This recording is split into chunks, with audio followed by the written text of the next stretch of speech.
Hallo, Moje, Jode Dach, herzlich willkommen auf meinem kleinen, bescheidenen Kanal. Ich bin der Leo, schön, dass ihr eingeschaltet habt. So, liebe Freunde, die Woche nach dem Debakel in Darmstadt. Denkt ihr wirklich, da ist mittlerweile meinerseits Gras über die Sache gewachsen? Nö, eher friert die Hölle zu.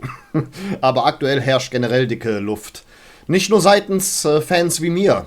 Es hat bereits am Samstagmittag ordentlich gekracht am Geisbockheim, als es zwischen Mannschaft und Trainer Gerhard Struber zu einer verlängerten Mannschaftsbesprechung kam, bei der sie sich nicht nur von Struber, sondern auch vom Geschäftsführer Christian Keller ihren wohlverdienten Anschiss abholen mussten.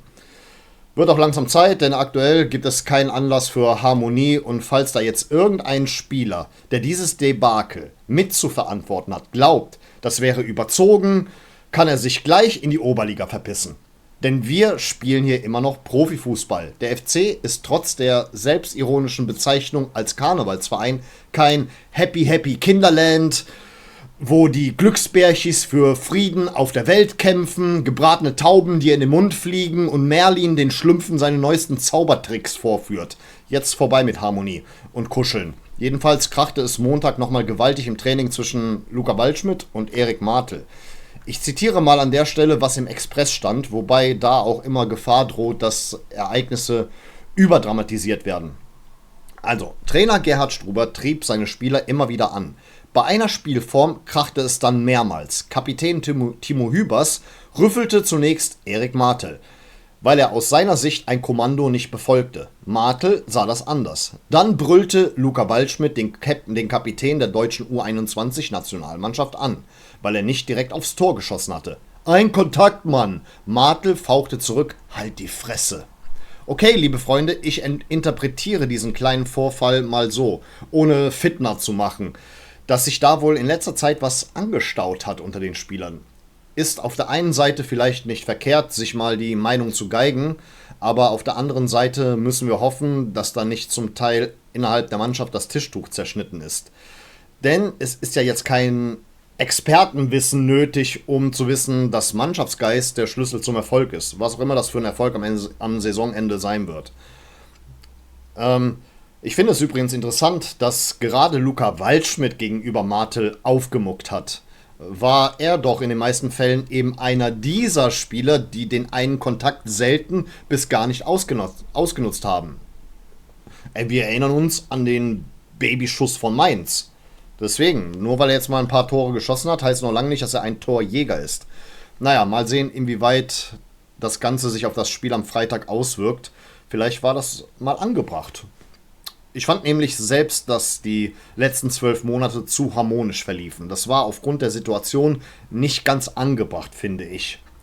Beobachtet wurde das Ganze von der Geschäftsführung und da möchte ich an der Stelle spekulieren, dass man Strubers Arbeit nun etwas mehr unter die Lupe nimmt.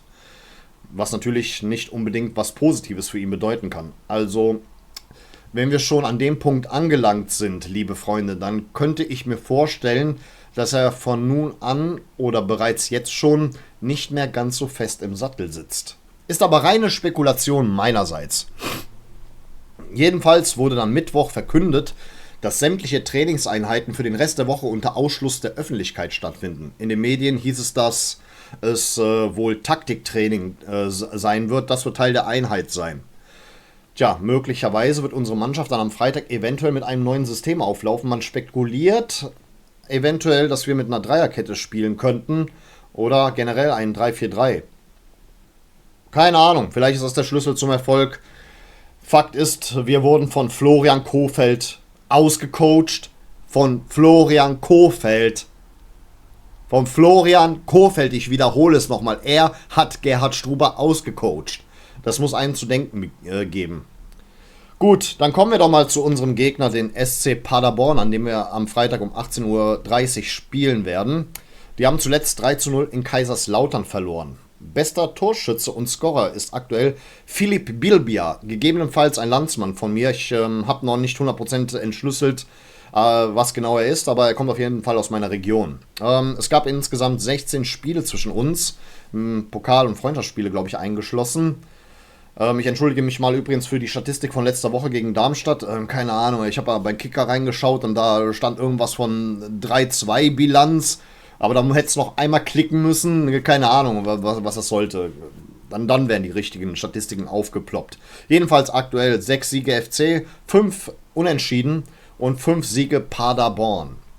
Naja, ich habe mir ein bisschen das Spiel von Paderborn in Kaiserslautern angesehen, letzten Samstag. Ich gucke ja immer das Abendspiel, wenn ich mal nicht irgendwie Samstagabends was vorhabe, schaue ich mir das Samstagabendspiel der zweiten Liga bei Sport 1 an. Unter anderem, um Gegnerstudie zu betreiben und wegen Katharina Kleinfeld. Hashtag Traumfrau. Nur damit ihr mal wisst, was so mein Typ ist. Eine Schwachstelle habe ich da wohl erkannt. Das ist der Torwart, Pelle Böwing. Der erlaubte sich abenteuerliche Aktionen gegen den FCK, wie zum Beispiel Dribblings im Strafraum und dergleichen. Also so eine ganz sichere Säule ist dieser Torwart dann nun nicht. Auch wenn Paderborn jetzt doch ziemlich nah weiterhin an den Aufstiegsrängen dran ist. Die sind ein bisschen runtergerutscht. Aber Kaiserslautern ist jetzt übrigens näher dran an uns. Deswegen müssen wir uns mal Gedanken machen, was jetzt gerade unsere Ansprüche sind. Jedenfalls der Torhüter ist so meiner Meinung nach die Schwachstelle. Aber wie gesagt, Paderborn ist eine der stärksten Mannschaften aktuell in der zweiten Liga. Und ja, bei uns ist ein bisschen Chaos mal wieder. Allerdings, ich bin bei diesem Spiel nicht dabei. Kommen wir doch direkt zu meinem Spieltagstipp. Also, mein Spieltagstipp ist diesmal, das liegt klar auf der Hand. Es wird keine Münze geworfen, also wir spielen keinen Geiß oder Bock diesmal. Das ist nicht vonnöten, weil ich habe schon die ganze Woche so ein Ergebnis im Kopf und da ich ja nicht da bin, bei jedem Heimspiel, bei dem ich nicht dabei bin, gewinnt der FC. Ich meine, ich habe bis 18 Uhr Dienst. Ich werde danach nämlich zu Pierre rüberfahren und gucke bei ihm das Spiel. Ja, das heißt, ich bin zwar in Köln, aber ich bin nicht im Stadion. Also wird nicht möglich sein. Was soll ich da zur zweiten Halbzeit kommen? Ganz ehrlich. Das ist für mich absoluter Schwachsinn. Dann nur noch hinterher beim Parkplatz ewig lange stehen, bis ich ja wegkomme. Weil dann ist ja am schwersten wegzukommen. Da kriege ich nicht meinen Geheimparkplatz. Deswegen, ja, ich gucke bei Pierre. Aber jetzt nochmal kurz, bevor wir dazu kommen, mein Spieltagstipp. Wir werden kassieren. Ja, wir werden mal wieder kassieren. Wir werden trotzdem weiterhin Tore kassieren. Dreierkette hin oder her. Taktikumstellung hin oder her. Wir kassieren weiterhin, aber wir gewinnen. Wir gewinnen 3:2. Das ist mein Spieltagstipp. Mein Tipp ist 3:2. Das heißt, wir werden gewinnen, aber das wird kein wegweisender Sieg sein, glaube ich.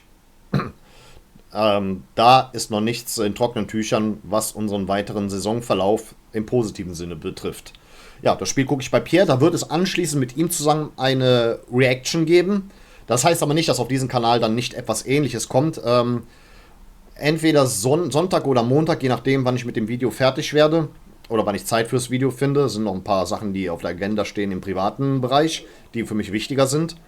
Da wird es eine Kombination geben aus einer Reaction auf dieses Spiel und direkt dann auch im Anschluss in der gleichen Folge Spieltagstalk gegen Holstein Kiel.